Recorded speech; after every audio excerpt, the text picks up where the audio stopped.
Haley gave Russia a stern warning about the Syrian regime's future use of chemical weapons, a warning she said came directly from President Donald Trump. "I spoke to the president this morning, and he said if the Syrian regime uses poisonous gas again, the United States is locked and loaded," Haley said.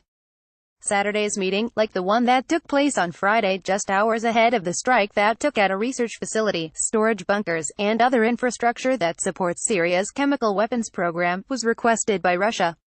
Russian President Vladimir Putin called the strike illegal and an act of aggression on a sovereign state. Russian diplomat Vassily Nebenzia was the first to speak at the meeting at the UN's headquarters in New York City and deemed the strike hooliganism. He also called for attacks on Syria to cease. "The whole world is looking at you," Nebenzia said.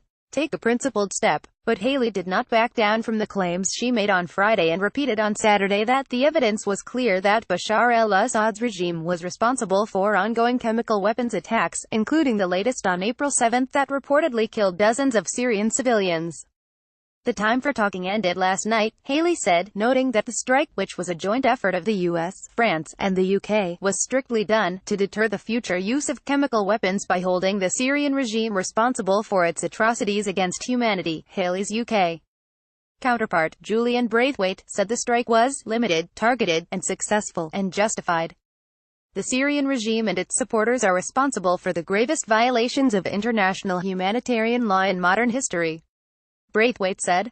François Delattre, the permanent representative of France to the UN, said the evidence of Syria's use of chemical weapons against its own people was clear and that the United Nations mission should be to hold war criminals accountable.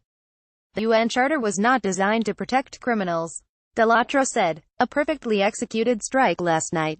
Thank you to France and the United Kingdom for their wisdom and the power of their fine military. Could not have had a better result.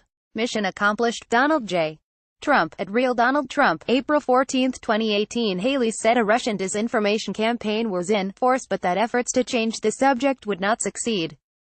"The pictures of dead children were not fake news," Haley said, and she warned that Syria and its allies, which include Iran, should not be foolish enough to test our will.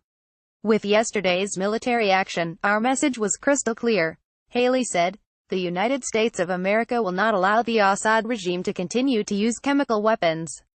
International law banned chemical weapons in 1925. Follow Penny Star on Twitter.